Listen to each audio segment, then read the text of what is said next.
Hello students. Today we are going to discuss NTA Abhyas NEET Test 96 Physics Part. According to me, this test has 27 easy questions, 15 medium difficulty level questions and 3 are tough. And 130 plus would be a good score. So let's start with question number 1.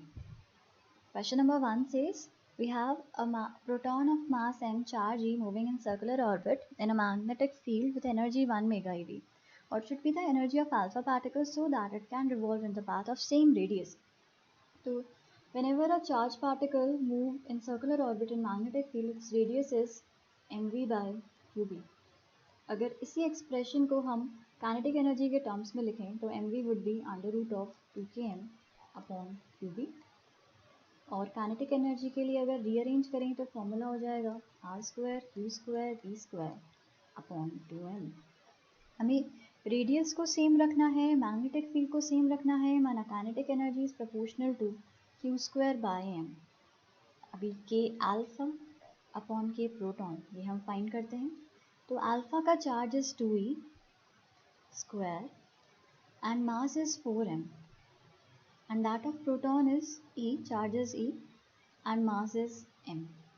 So this would be 1. That means alpha की kinetic energy और proton की kinetic energy equal है और इसकी value भी 1 mega EV हो जाएगी. तो इसका आंसर हो जाएगा ऑप्शन ए. नेक्स्ट क्वेश्चन देखते हैं. Number of protons emitted by 100 watt sodium lamp in 1 second. तो यहाँ पर हमें नंबर ऑफ प्रोटॉन्स बताना है. तो पावर इज एनर्जी एमिटेड पर यूनिट टाइम. आप पावर को लिख सकते हो number of photons emitted in 1 second multiplied by energy of 1 photon. और एनर्जी ऑफ 1 फोटॉन को फर्दर हम लिख सकते हैं hc बाय लैम्डा. अगर हम n के लिए रीअरेंज करें जो कि हमें फाइंड करना है तो n हो जाएगा p lambda upon hc. p का वैल्यू 100 वॉट मतलब ये जूल पर सेकेंड में होगा. लैम्डा को हमने लिखा 5.89 नैनोमीटर इंटू 10⁻⁻⁹ है ये. एच को लिख सकते हैं 1240 EVNM. तो EV को हमें जूल में कन्वर्ट करना पड़ेगा तो मल्टीप्लाई कर देंगे 1.6 इंटू 10⁻⁻19 से और NM के लिए 10⁻⁻9. तो ये तो कैंसिल हो जाएंगे और यहाँ पर हम अगर रफ आइडिया से देखें तो ये 100 और पॉइंट गया. 3119 times is 589 and 3140 times is 1240. तो n आ रहा है 19 बाय 64 इंटू 10⁻19 पर सेकेंड. तो हमें अब यहाँ पे क्या करना है, रफ कैलकुलेशन करनी है. तो हम एस्टिमेट ऐसे लगा सकते हैं 19 को आप अप्रॉक्सीमेटली 18 बोल दो और 64 को 60. तो ये हमारा 0.3 आ जाएगा. 0.3 इंटू 10⁻19 है ना. हम ऐसा इसको लिख सकते हैं this is nothing but 3 into 10⁻18. अब जो क्लोजेस्ट है वो हमारा आंसर हो जाएगा. तो सी ऑप्शन जो होगा वो हमारा करेक्ट हो जाएगा. इसको मैं रेज कर देती हूँ. ओके, नेक्स्ट क्वेश्चन देखते हैं. Question number 4. Question number 3, sorry. Block of mass 3m is attached to the pulley system as shown in figure. At t0, particle m falling vertically strikes block 3m with velocity 8 meter per second and sticks to it. तो sticks to it मतलब पूरा का पूरा system फिर एक ही velocity से जाएगा. Speed of the combined mass just after the collision. तो यहाँ पर हम मोमेंटम कंजर्वेशन अप्लाई करेंगे. P initial is equal to P final. तो इनिशियली सिर्फ m मास ही मूव कर रहा था with u speed and finally 3m plus m तो 4 मास है और स्पीड से v है. तो हम v को लिख सकते हैं u by 4. u is 8 by 4 which is 2 meter per second. तो डी ऑप्शन करेक्ट हो जाएगा. Next question. Charged particle is moving in a circle of radius r with uniform speed v. Associated magnetic moment mu is given by. तो ये अच्छा question है. Mu in general होता है NIA. अगर किसी वायर में क्लोज्ड लूप है उसमें हमारा I करंट फ्लो कर रहा है, n नंबर ऑफ टर्न्स हैं, A एरिया है, तो magnetic moment is NIA. But यहाँ पर क्या है, यहाँ पर हमारा जो चार्ज पार्टिकल है Q वो v स्पीड से मूव कर रहा है in a circle of radius r. तो यहाँ पर हम ऐसा लिख सकते हैं करंट को n को आप 1 ले लोगे, करंट को आप लिख सकते हो चार्ज पर यूनिट टाइम। तो चार्ज पर unit time and 1 upon time is frequency multiplied by area. तो फ्रीक्वेंसी हो जाएगा speed divided by distance move which is 2 pi r, this is frequency, and area is pi r square. तो pi pi cancel हो गया, are cancel हो गया, ये value आ गई क्यू वी आर बाई 2, है ना। ए ऑप्शन करेक्ट हो जाएगा। तो ये हमें याद रखना है मैग्नेटिक मोमेंट का फॉर्मूला, और जब चार्ज पार्टिकल है तो ऐसा यूज में लेंगे। Next question, two particles A and B are moving on two concentric circles of radii r1 and r2 as shown with same angular speed omega। तो इनका angular speed same है। Their positions and directions of motion are shown in figure। हमें बताना है relative velocity at pi by 2 omega। तो पहले हम देखते हैं कि इनका, क्योंकि एंगुलर स्पीड कांस्टेंट है, तो ये एंगल कितना टर्न करेंगे। तो angular speed multiplied by time is angle turn. तो angular speed is omega and time is pi by 2 omega. Omega omega cancel, तो पाई बाय 2 एंगल टर्न करा है। अब इसको मैं थोड़ा सा रीड्रॉ करती हूँ और फिर हम देखते हैं कि पाई बाय 2 एंगल टर्न करेंगे तो ये पहुँच कहाँ पे जाएंगे। तो ए यहाँ था, पाई बाय 2 से टर्न कर गया तो इधर होगा वेलोसिटी वेक्टर लेफ्ट में। बी इधर था, नीचे की तरफ जा रहा था, पाई बाय 2 एंगल टर्न कर गया तो इधर आ जाएगा। तो this is V B and this is V A. हमें फाइंड करना है V A vector minus V B vector. तो V A vector is omega R 1 minus I cap minus V B vector, तो it is omega R 2 I cap. इसको rearrange करेंगे तो ये हो जाएगा omega common r2 minus r1 I cap. That means D option correct हो जाएगा। Next, a wire is wound on a long rod of material of relative permeability 4000 to make a solenoid। तो हमारे पास solenoid है, but solenoid के अंदर हमने कोई material भी डाल दिया है।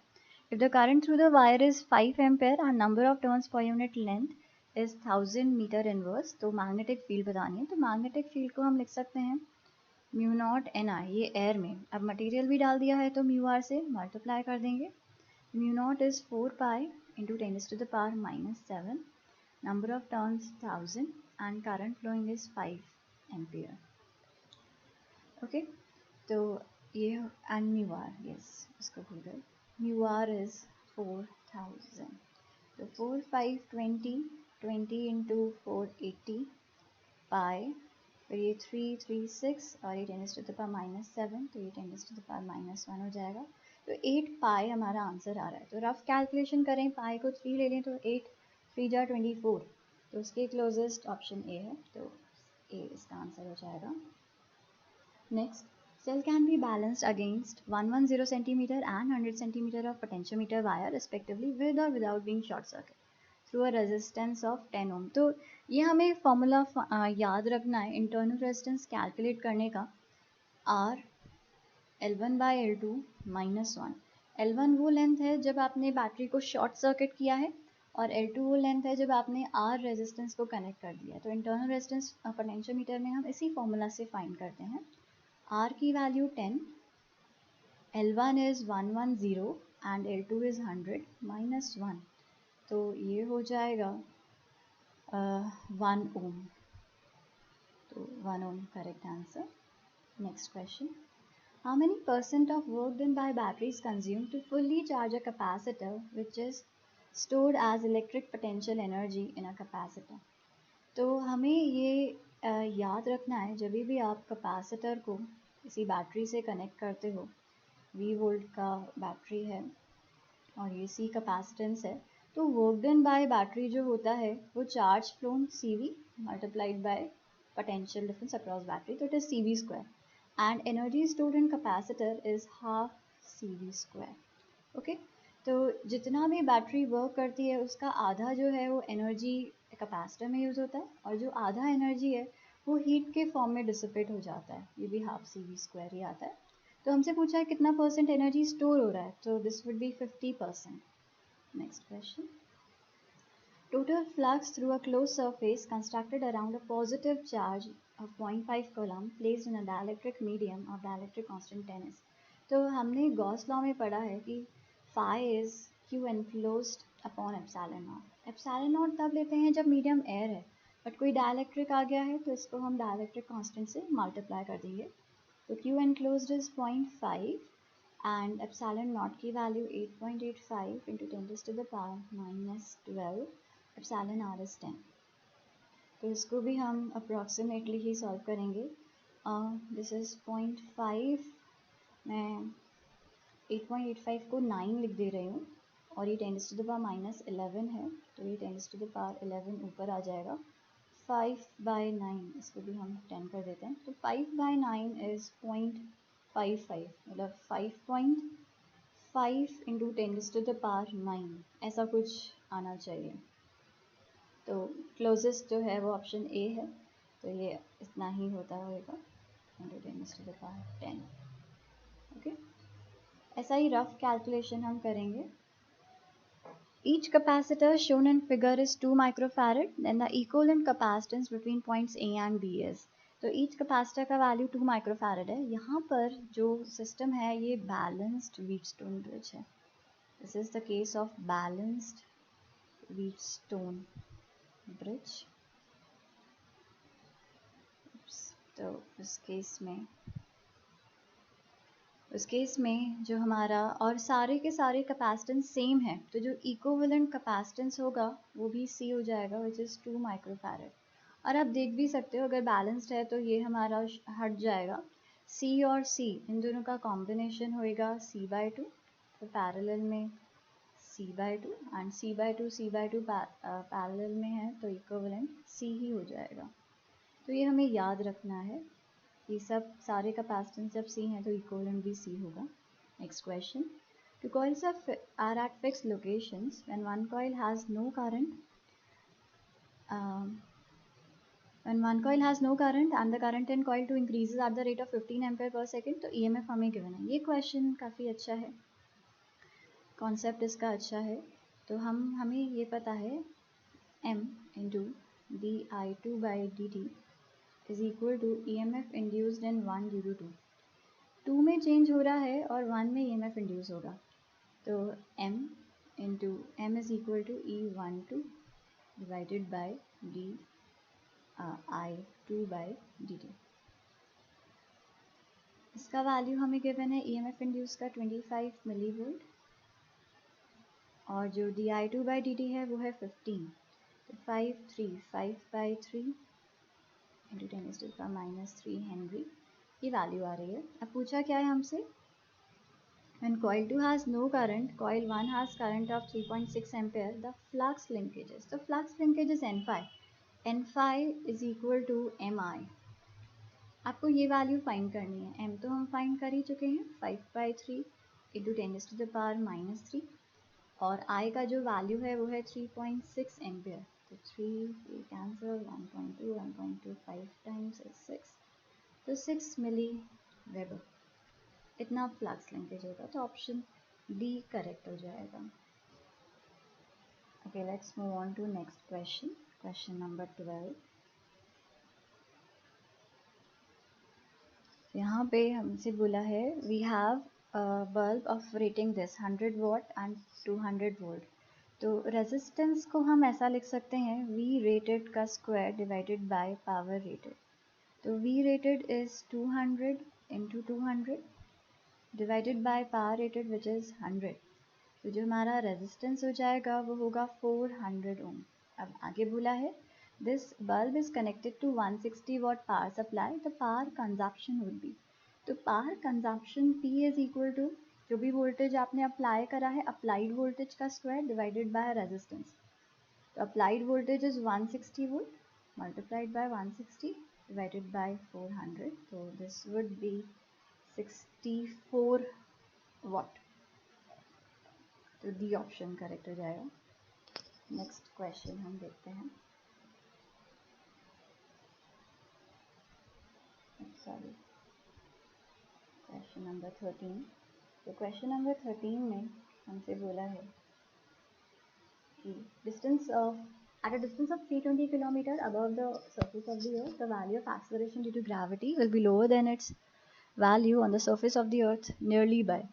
So delta G by G above the surface of the earth is equal to minus of 2h by r. तो हमें h का वैल्यू गिवन है 320 and r is 6400. तो दिस इज 64, तो 1 by 10.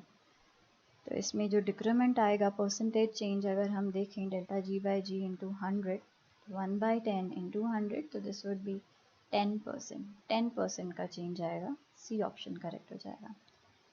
Question number 14. Rotation period of an Earth satellite close to the surface of the Earth is 83 minutes. Then that of the satellite in an orbit at a distance of 3 times radius of the Earth from its surface. So this is important कि distance हमने कहाँ से measure किया है. तो this distance is measured from the surface and a center से this distance would be 4r. तो हमें पता है कि सैटेलाइट का जो टाइम पीरियड का स्क्वायर है वो डिस्टेंस फ्रॉम द अर्थ के क्यूब के प्रोपोर्शनलिटी में है. तो यहाँ पर अगर हम देखें हमने डिस्टेंस को 4 टाइम्स कर दिया है, तो t dash upon t whole square is equal to r dash upon r raise to the power 3. और आप ऐसा भी लिख सकते हो t dash upon t is r dash upon r raise to the power 3/2. R dash is 4r, तो 4r by are is 4 की power 3/2, तो दिस इज 8. तो टी डैश की वैल्यू हो जाएगी 83 टाइम्स 8. 8 3 जा 24, 8 8 जा 64, 664 मिनट्स. तो सी ऑप्शन हमारा करेक्ट हो जाएगा. Next question, question number 15.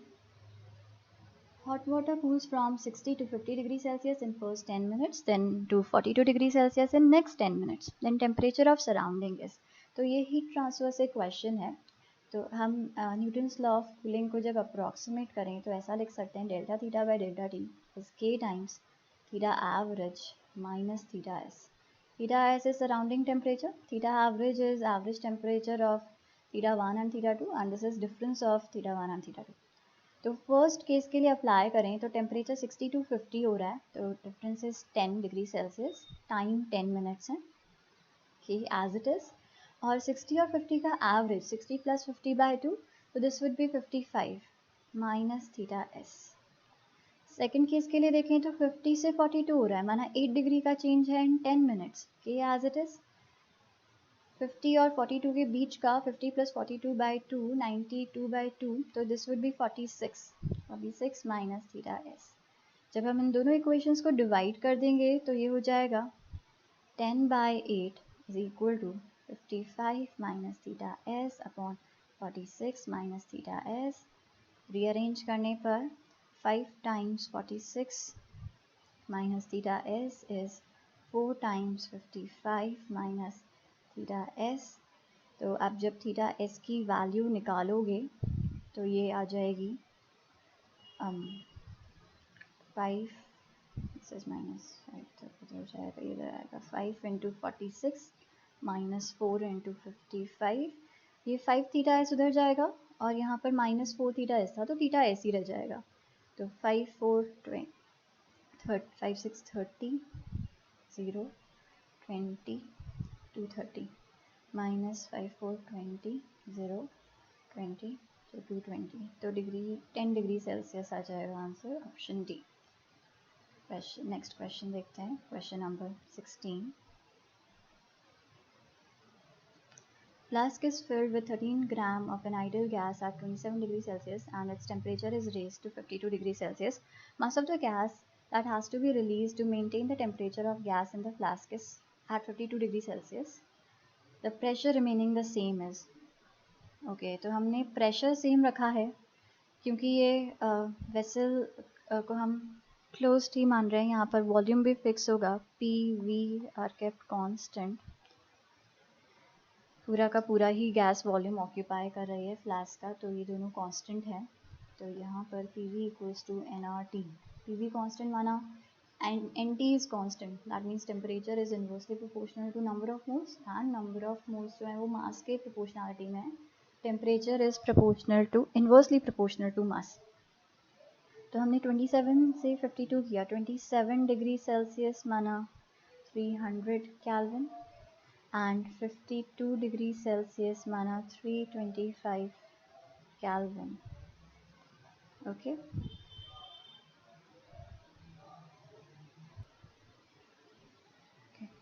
तो T dash upon T is equal to M upon M dash।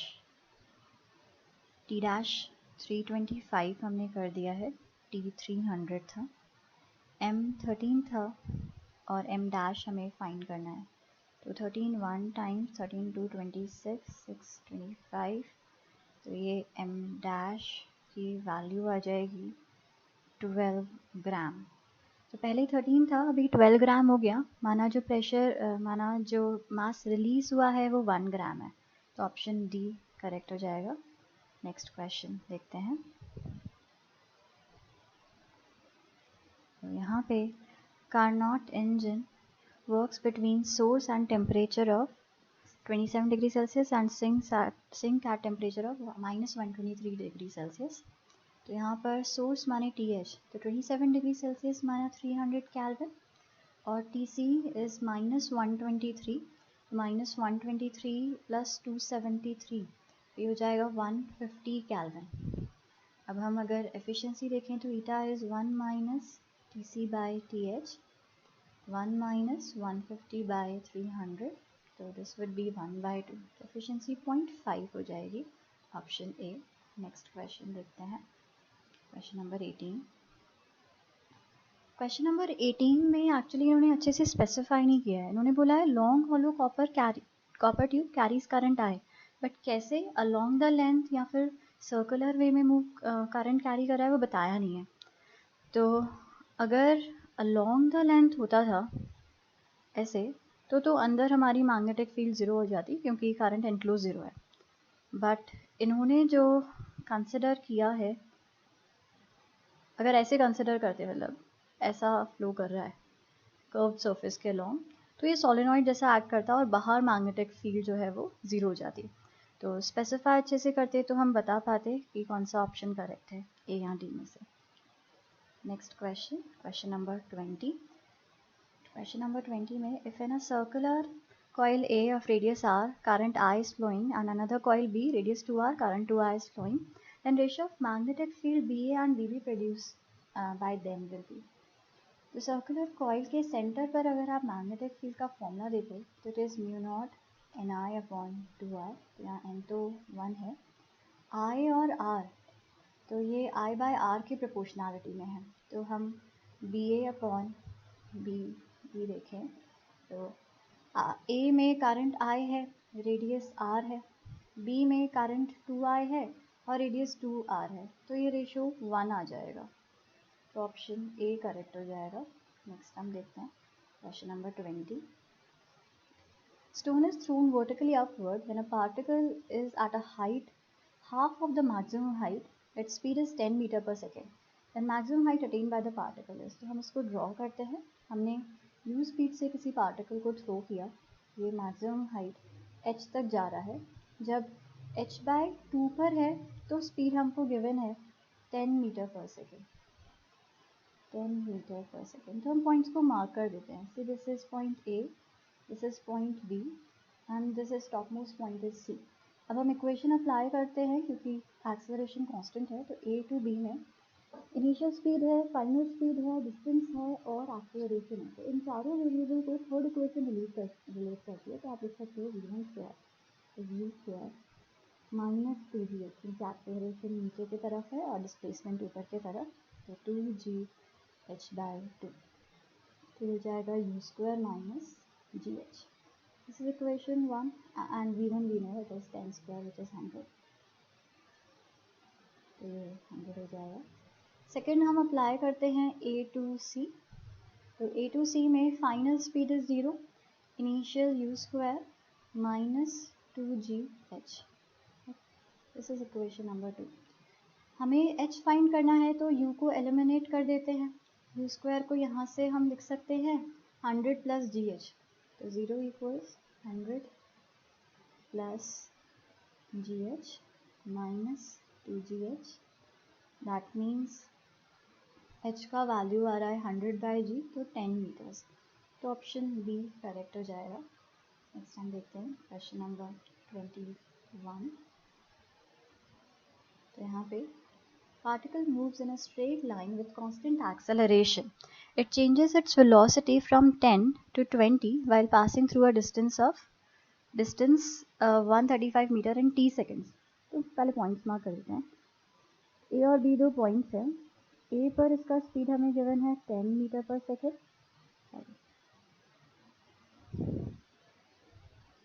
ए पर इसका स्पीड गिवन है 10 मीटर पर second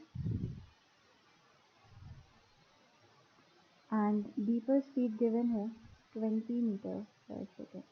So this is v and this is u, और जो डिस्टेंस ट्रैवल किया है इतने टाइम में वो है 135 मीटर टी टाइम में। तो आपको v u डेल्टा x और t इनको रिलेट करना है, v u delta x and t। तो हमारे पास ये फॉर्मूला है इक्वेशन ऑफ मोशन का, delta x by T is v plus you by T, sorry v plus you by T. So delta x is 135, t we need to find, v is 20, u is 10 divided by 2.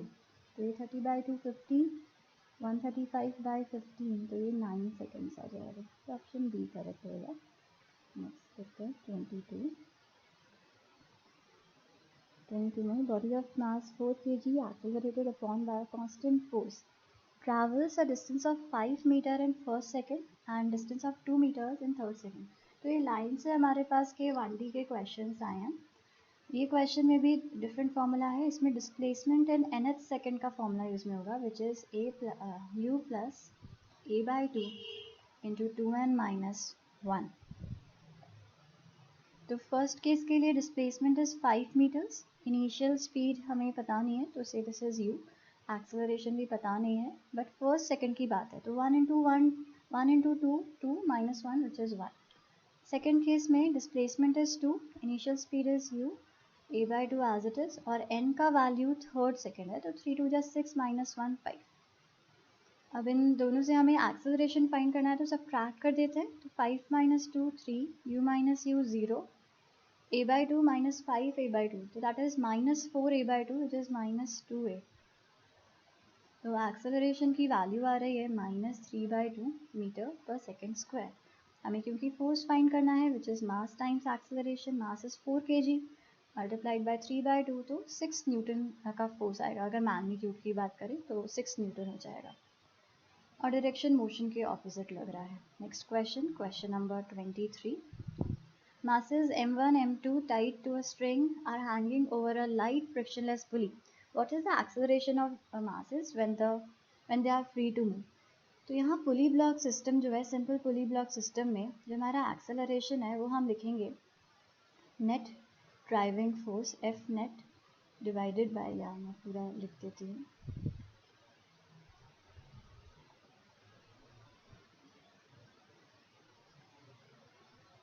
net driving force along length of string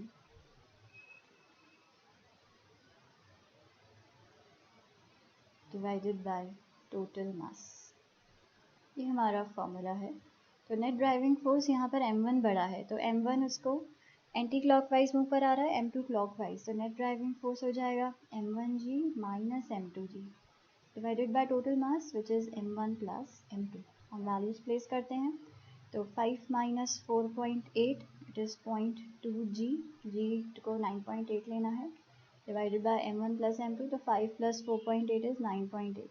तो ये acceleration आ जाएगा 2 metre पर second square. Next question, nuclei have mass numbers in the ratio 1:8। तो ये भी formula putting है। यहाँ पर हमें ये याद होना चाहिए formula, r is r naught a raise to the power 1/3।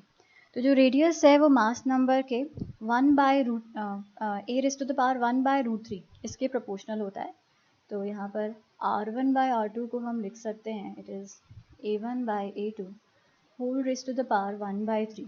a1/a2 is 1/8 की power 1/3, that means R1/R2 is 1/2। तो सी ऑप्शन करेक्ट हो जाएगा। नेक्स्ट क्वेश्चन में हमें बाइंडिंग एनर्जी गिवन है लिथियम की और हीलियम की, और पूछा है इस रिएक्शन के लिए प्रोटॉन का कितना एनर्जी होगा। तो अगर हम एनर्जी कंजर्व करें तो हम ऐसा लिख सकते हैं, लिथियम का एनर्जी तो 7 times binding energy per nucleon of lithium. यहाँ पर हमें EBN का वैल्यू गिवन है, बाइंडिंग एनर्जी पर न्यूक्लियन। तो यहाँ पर लिथियम के पास 7 न्यूक्लियॉन्स हैं, तो मैंने 7 से मल्टीप्लाई कर दिया इसके EBN को, which is 5.6 plus energy of proton is equal to EBN। Helium के लिए एक हीलियम में 4 न्यूक्लियन है and we have 2 helium nuclei, तो 8 न्यूक्लियॉन्स हो जाएंगे multiplied by EBN which is 7.06। तो E का value is 8 into 7.06 minus 7 into 5.6, तो ये हो जाएगा 8 6 जा 48, 8 7 8 जा 56 माइनस 7 6 जा 42, 4 इधर 7 5 35, 69.2। तो ये वैल्यू अगर हम कैलकुलेट करेंगे तो हो जाएगी 16 माइनस 9 5, कुछ कर देगा, 16 माइनस 9 इज 7, सॉरी, तो this would be 17.3।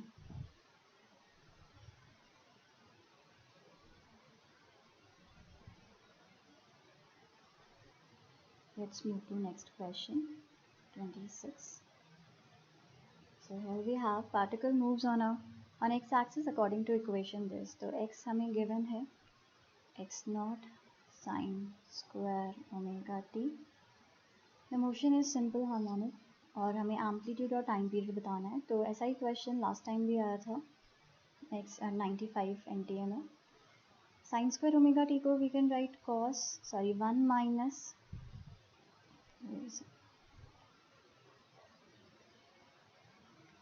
it is 1 minus cos 2 omega t by 2। तो ये x naught by 2 minus x naught by 2 cos 2 omega t। तो ये भी सिंपल हार्मोनिक है, बट जो एंगुलर फ्रीक्वेंसी है वो 2 ओमेगा हो गई है और एम्पलीट्यूड x naught by 2। तो एम्पलीट्यूड के तो दोनों ऑप्शंस रॉन्ग हो गए। हम टाइम पीरियड फाइंड करें तो it is 2 pi by angular frequency which is 2 omega, तो पाई बाय ओमेगा हो जाएगा। ऑप्शन नंबर डी करेक्ट हो जाएगा। नेक्स्ट क्वेश्चन देखते हैं। The time period of a particle undergoing SHM is 16 seconds. It starts motion from mean position. After 2 seconds, its velocity is 0.4 meter per second. तो 2 seconds जो है वो 16 seconds का 1/8 है, मतलब t/8 seconds में हमसे पूछा है कि velocity given है और रिलेट करना है। तो ये x 0 है, ये x equals to a है। t/8 seconds में जो पार्टिकल है वो आपका a/√2 पर पहुंच जाता है, ये हमें याद रखना है। लास्ट वाले में भी बताया था x 0 x a, तो a/2 अगर हम लें तो t/12 में a/2 पर पहुंचता है और a/2 से a जाने में t/6 इसको टाइम लगता है। तो ये अगर याद रहेगा तो क्वेश्चन सॉल्व करना काफ़ी ईजी हो जाएगा। ये एक तो याद रखना है और a/√2, 0 से a/√2 का भी याद रखना है, t/8 टाइम लगता है। ओके, तो ये a/√2 पर पहुंच गया और यहाँ पर इसका जो स्पीड है वो है 0.4 मीटर पर सेकेंड। तो हम v को लिख सकते हैं, it is omega √a² minus x²। v है 0.4, omega is capital T upon 2 पाई, तो कैपिटल T हमें गिवन है 16/2 पाई √a² माइनस x का है वैल्यू a/√2 का स्क्वायर a² 2।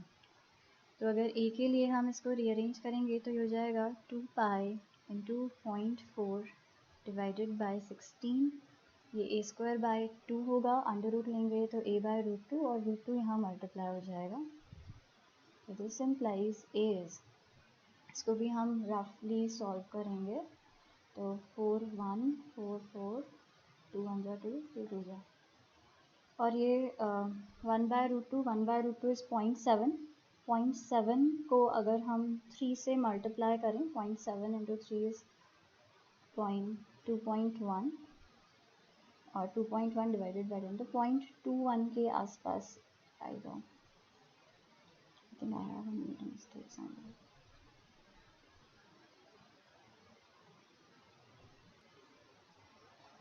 सॉरी, इसमें यहाँ पर गड़बड़ हो गई. Omega is 2π/16. तो एक बार दोबारा से देखते हैं इसको.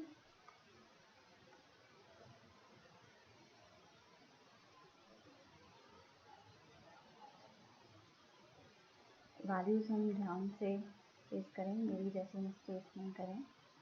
0.4 is 2π/16 and this is a² minus a²/2. तो ये तो a/√2 होगा.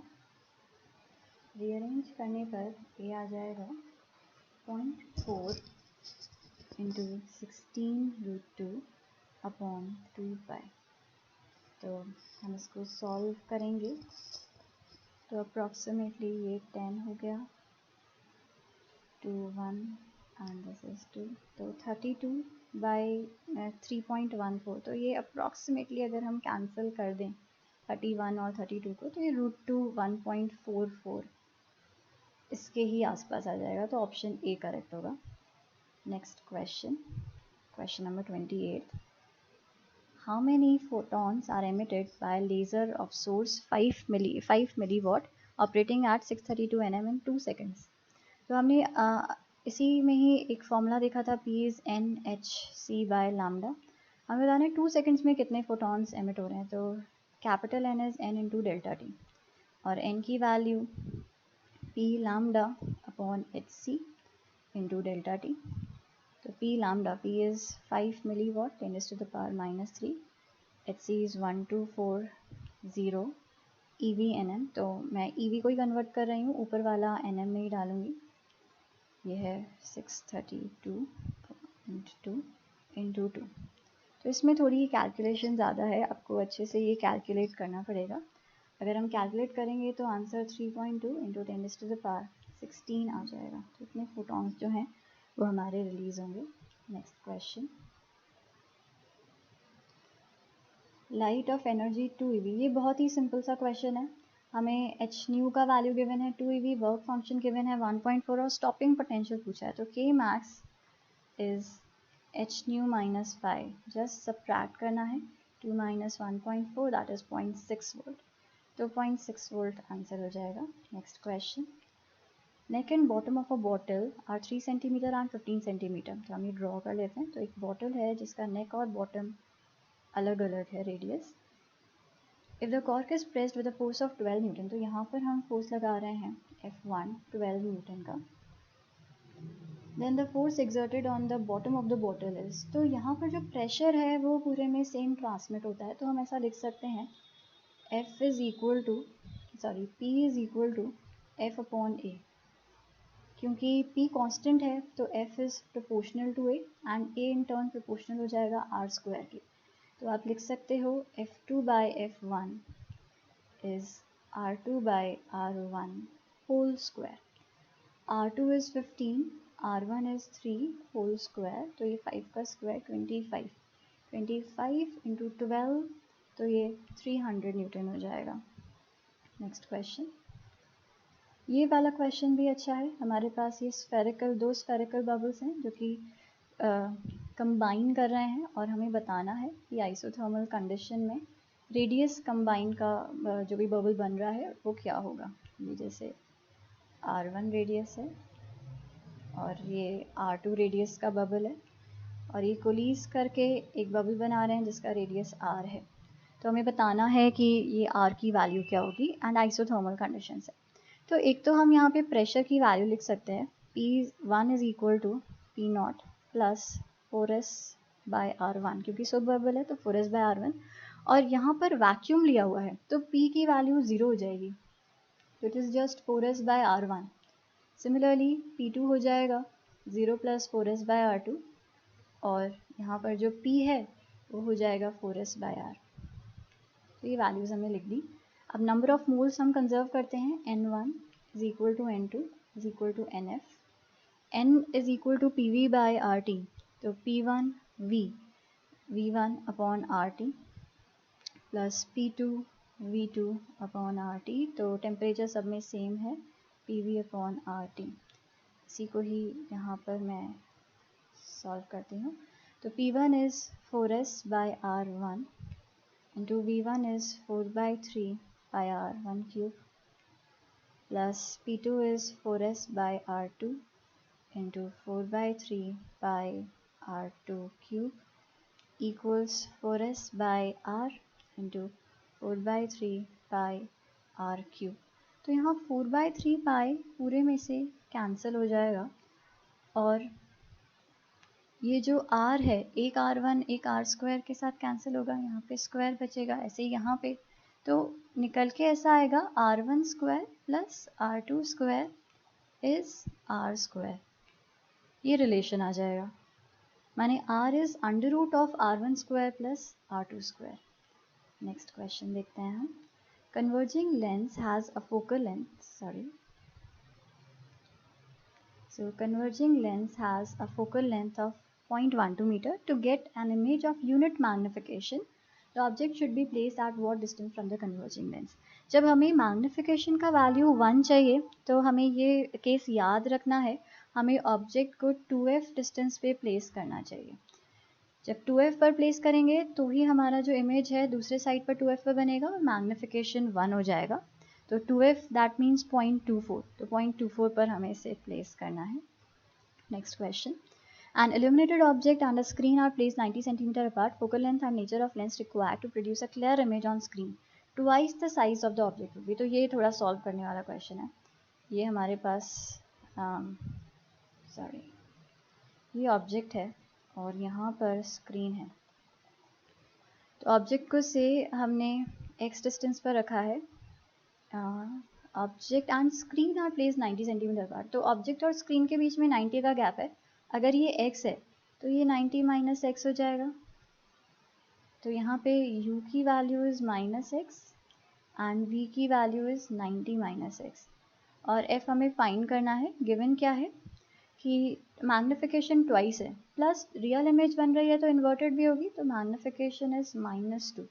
इसको कि आप लिख सकते हो magnification is nothing but v by u. तो this implies v is 90 minus x and u is minus x is -2. तो इसको जब हम सॉल्व करेंगे तो 90 minus x is equals to 2x. तो x की वैल्यू आ रही है 30 सेंटीमीटर्स. तो u -30 हो जाएगा एंड v 60 सेंटीमीटर्स. अब फोकल लेंथ फाइंड करनी है तो f is uv upon u minus v. तो v is 60, u is -30 upon -30 -60 तो ये -90 हो जाएगा. तो हम ये सॉल्व करेंगे तो 20 सेंटीमीटर आएगा फोकल लेंथ. तो बी ऑप्शन करेक्ट हो जाएगा. Next question number 34. Solid cylinder of mass m radius r rolls on a flat surface. Find its moment of inertia. तो हमारे पास ये सॉलिड स्फेयर है जो कि रोल कर रहा है. आपको मोमेंट ऑफ इनर्शिया बताना है about the line of contact. तो ये हमारा सॉलिड सिलेंडर है और इस पॉइंट के अबाउट हमें मोमेंट ऑफ इनर्शिया बताना है. तो हम पैरेलल एक्सिस थ्योरम काम में लेंगे. I is equal to ICM plus MD square. CM के अबाउट इसका moment of inertia is MR square by 2 and D square. तो कितने से शिफ्ट कर रहे हैं, R से शिफ्ट कर रहे हैं प्लस MR स्क्वायर. तो मोमेंट ऑफ इनर्शिया हो जाएगा 3/2 MR स्क्वायर. माना ऑप्शन ए करेक्ट होगा. नेक्स्ट क्वेश्चन देखते हैं. Question number 36. Two wheels A and B are mounted on a same axle. Moment of inertia A का given है, rotating at 600 rpm when B is at rest. And the moment of what is the moment of inertia if their combined speed is 400 rpm? तो यहाँ पर हम angular momentum conservation apply करेंगे. Initially सिर्फ A move कर रहा था तो ये हो जाएगा IA इंटू ओमेगा A. और फाइनली दोनों मूव कर रहे हैं और तो दोनों का मोमेंट ऑफ इनर्शिया हम ऐड कर देंगे एंड फाइनल ओमेगा है. तो एंगुलर स्पीड ओके हमें आई बी फाइंड करना है. तो IA is 6 into 600 is equal to IA which is 6 plus IB into omega which is 400. तो ये 100 कैंसिल, ये 2 यहाँ पे 3 2 और ये 3, तो ये 9 सॉरी, तो 9 minus 6 is IB, माना IB का वैल्यू आ रहा है 3 kg per meter square. Next question 36. ये वाला क्वेश्चन बहुत अच्छा है. ये वैसे आउट ऑफ द कोर्स है, तो ये हमें बूलियन अलजेब्रा हमें पढ़ाते नहीं है, तो इसको अगर आपने छोड़ दिया है क्वेश्चन ये अटेम्प्ट करते टाइम तो बिल्कुल सही किया. यहाँ पर कुछ कुछ पॉइंट्स हमारे काम में आएंगे, तो वो मैं बता देती हूँ कि क्या है. जब भी नैंड गेट होता है ए और बी का, तो रिज़ल्ट आएगा ए बी बार. और अगर और गेट है, जैसे कि यहाँ पे ये दो गेट्स यूज में आ रहे हैं, तो ए और बी का और हो जाएगा ए प्लस बी. दूसरे कुछ लॉज भी काम में आ रहे हैं, तो A B bar is equal to A bar plus B bar. और दूसरा काम में आ रहा है A plus B whole bar is equal to A bar B bar. And A bar is 0. ये तीन लॉज हमारे इसको सॉल्व करते टाइम काम में आएंगे. तो ये ए है तो ये भी ए हो जाएगा, ये बी है तो ये भी बी हो जाएगा, ये ए है ये बी है. जब हम यहाँ पे पूछे तो नैंड है, तो A B bar A B whole bar, यहाँ पे भी ए बी होल बार, यहाँ पे भी ए बी होल बार. जब यहाँ पहुँचेंगे तो दोनों ऐड होंगे, तो बी, और ये था ए बी होल बार, तो B plus A B whole bar. ये है ए और ए बी होल बार, तो इसका नैंड लेना है, तो मल्टीप्लाई करना है पहले, और फिर ये था मल्टीप्लाई किया, फिर नैंड लिया तो बार आ गया. अब इन दोनों का नैंड, तो b plus A B whole bar, और ये है ए बी होल बार का बार, और इनका नैंड, तो एक और आ जाएगा. ये हमें एक्सप्रेशन फाइंड करना है कि क्या होगा.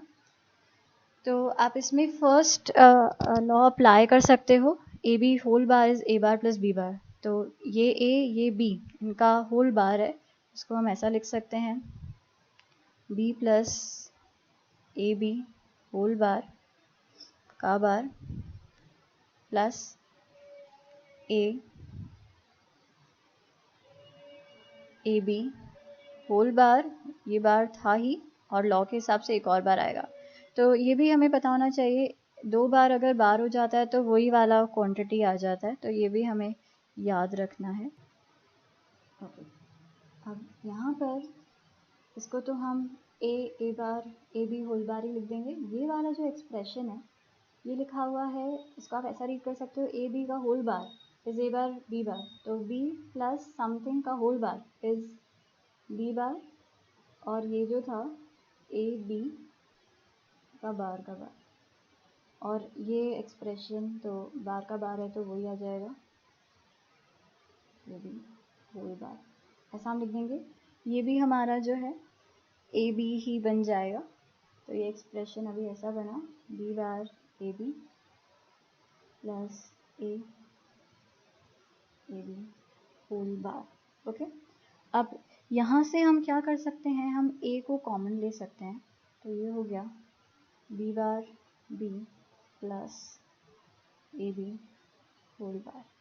तो B bar B is 0, 0 plus something करेंगे तो वही वैल्यू आ जाएगी, तो इसको आप लिख सकते हो ए बी होल बार, और ए बी होल बार को फिर से हमने एक्सपैंड करा, A B whole bar is A bar plus B bar, A bar plus B bar, तो ये हो जाएगा A bar plus A B bar. A bar is 0, तो ए बी बार ये आंसर हो जाएगा, ऑप्शन है. तो ये क्वेश्चन छोड़ने लायक ही था, बूलियन हम नहीं पढ़ते हैं तो इसको छोड़ना ही था.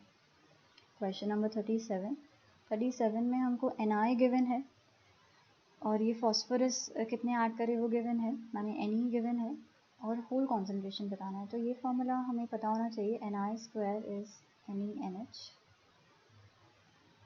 That means and h is Ni square upon Ne. So Ni is 10 raised to the power 16 का square upon Ne, which is 10 raised to the power 21, 32 minus 21, तो ये 11 आ जाएगा. Next question, question number 38. यहाँ पर temperature of a gas is contained in a closed vessel of constant volume increases by 1% and the pressure of the gas increases by, temperature increases by 1 degree Celsius and pressure increases by 1%. तो initial temperature of the gas is, तो closed vessel है तो volume और n जो होगा वो हमारा constant रहेगा.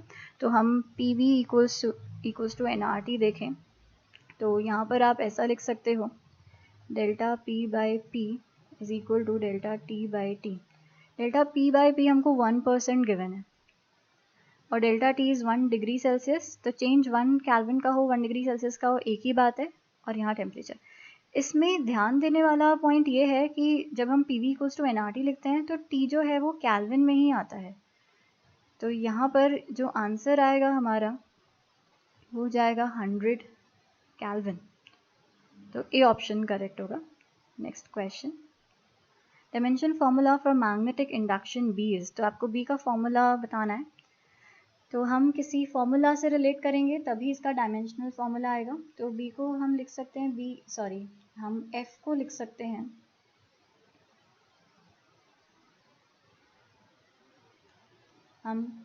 F को लिख सकते हैं BIL, माना B is F upon IL. तो F का dimension formula is ml T-2, I का एम्पेयर और लेंथ का L. तो ये हो जाएगा m L0 A-1 T-2. तो D ऑप्शन करेक्ट होगा. Next question, question number 40. In YDAC experiment 2 slits which are separated by 1.2 meter, तो स्मॉल d हमें गिवन है 1.2 mm, illuminated with a monochromatic light of wavelength 600 nm, तो इसको हम 600 nm लिख सकते हैं. And they are placed at a separation of 1 meter. That means capital D is 1 meter. आपको बताना है the number of bright fringes formed over 1 centimeter width. तो number of bright fringes निकालने के लिए पहले हम fringe width निकालते हैं कि एक fringe कितने width में आ रही है. तो it is lambda capital T by small d. Okay, तो ये हम फाइंड करेंगे. तो यहाँ पर हमें लैम्डा की वैल्यू गिवन है 600 nanometre, 600 into 10 to the power -9, और कैपिटल D गिवन है 1 मीटर, स्मॉल d का value 1.2 mm into 10 to the power of -3. तो ये हो जाएगा into 10, तो ये 3 10 to the power -6 1/2.5 into 10 to the power -6 metres. ये फ्रिंज विड्थ हो जाएगी. तो 1 सेंटीमीटर में कितना है, तो हम ऐसा लिख सकते हैं number of fringes in 1 centimetre is delta y by W. तो delta y is 1 centimetre 10 to the power -2 metre upon 0.5 into 10 to the power -6. ये 10 to the power 4/5, मैंने कुछ गड़बड़ करी. ये अच्छा सॉरी, दिस वुड बी -3, तो ये भी -3 होगा, ये ऊपर जाएगा तो 1 हो जाएगा और फिर ये 100, सॉरी. तो n का वैल्यू आ जाएगा 20. तो 20 फ्रिंजेस जो होंगी वो हमारी इसमें फॉर्म होंगी. नेक्स्ट क्वेश्चन देखते हैं. On introducing a thin mica sheet of thickness 2 micrometer, refractive index 1.5 meter, path of one of the waves in the path of one of the waves, central bright maxima shifts by n fringes. तो value of n क्या है, lambda हमें given है. तो हमें यहाँ पर याद रखना है कि जो डेल्टा L है वो हो जाएगा n-1 into t, क्योंकि एक स्लिट जो है यहाँ पर एंटी डिस्टेंस, एक वेव एंटी डिस्टेंस ट्रैवल कर रही है और दूसरा जस्ट t ट्रैवल कर रही है. यहाँ पर जैसे मैंने ऊपर सपोज इंसर्ट करा है स्लिट को, तो और यहाँ पर हमारा मैक्सिमा आएगा स्क्रीन पे. ओके, तो इतना पाथ डिफरेंस हो जाएगा। हम देखते हैं ये पाथ डिफरेंस जो है वो लैम्डा का कितना टाइम्स है। तो n-1 into T by lambda. n-1, n is 1.5 minus 1, तो it is 0.5 upon lambda 500 nanometer into 10 raised to the power minus 9 and t is 2 micrometer, 10 raised to the power minus 6। तो ये हो जाएगा 6 cancel तो 5 तो ये 2 वैल्यू आ रही है। तो that means delta L is 2 times lambda. तो जो हमारा जो पैटर्न है, हम अगर यहाँ पर देखें तो यहाँ पर पाथ डिफरेंस 2 लैम्डा का आ रहा है और जो मैक्सिमा है वो यहाँ पर होएगा, ऊपर कहीं पर शिफ्ट हो जाएगा। तो अगर एक लैम्डा से शिफ्ट होता है तो हम बोले एक फ्रिंज शिफ्ट हुई है, बट 2 लैम्डा आ रहा है, that means number of fringes shifted जो है वो 2 हो जाएगा। Next question. Source S is moving with velocity 50 metre पर second towards a stationary observer। तो एक ऑब्जर्वर है जो कि स्टेशनरी है और इसकी तरफ आ रहा है 50 मीटर पर सेकेंड से। The observer measures the frequency of source 1000 Hz। तो ऑब्जर्वर 1000 Hz इसका फ्रीक्वेंसी मेजर कर रहा है, माने हम ऐसा लिख सकते हैं f dash is equal to f। यहाँ पर ऑब्जर्वर तो रेस्ट पर है तो v न्यूमरेटर में जस्ट v आएगा। Source is moving towards observer तो ये हो जाएगा v माइनस वी एस, क्योंकि हमारा जो फ्रीक्वेंसी है वो बढ़ेगा, बढ़ाने के लिए यहाँ पे नेगेटिव होगा क्योंकि सोर्स अप्रोच कर रहा है। तो ये वैल्यू हमको गिवन है 1000 Hz। फिर बोला है what will be the apparent frequency of the source when it is moving away from the observer after crossing him। तो अभी ऑब्जर्वर को सोर्स ने क्रॉस कर लिया है, अब क्या फ्रीक्वेंसी ऑब्जर्व होगा। तो f double dash is f, अभी भी ऑब्जर्वर इज एट रेस्ट तो ये ऐसा ही रहेगा, और ये क्योंकि रिसीड कर रहा है तो ये हो जाएगा v प्लस वी एस। ये वैल्यू हमें फाइंड करनी है। तो अगर हम इन दोनों को डिवाइड कर दें तो ये हो जाएगा f double dash upon 1000, f और f कैंसिल, v भी कैंसिल हो जाएगा, यहाँ पर बचेगा v प्लस वी एस और यहाँ पर बचेगा v माइनस वी एस। तो 350 minus 50 is 300 and 350 plus 50 is 400। तो हम यहाँ से वैल्यू कैलकुलेट करेंगे तो फ्रीक्वेंसी आ जाएगी 750 hertz. Next question, question number 43। ये भी क्वेश्चन अच्छा है। यहाँ पे हमें 2 वेव्स गिवन है जिनको सुपर इम्पोज किया तो रिजल्टेंट वेव फॉर्म क्या होगा। तो y is equal to a sine omega t minus k x, इसको हम थीटा लिख देते हैं a साइन थीटा। दूसरा जो है y2 वो है a कॉस थीटा। अभी आप कॉस थीटा को लिख सकते हो साइन ऑफ 90 प्लस थीटा, माने ये दोनों जो वेव्स हैं इनमें जो फेज डिफरेंस है वो 90s का है। ये a है, ये भी a है और 90 का डिफरेंस है। तो फेजर से अगर सॉल्व करें तो इजीली हो जाएगा। जो रिजल्टेंट वेव होगा वो यहाँ से 45 डिग्री के एंगल पर होगा और जो इसका एम्पलीट्यूड होगा वो a√2 हो जाएगा। तो a√2 हमारा आंसर होगा। दूसरा तरीका ऐसा था, हम इसको पूरा ट्रिग्नोमेट्री से सॉल्व कर सकते थे। y is y1 plus y2, तो इसको ऐसा भी लिख सकते थे, this is method 2, a sine theta plus a cos theta.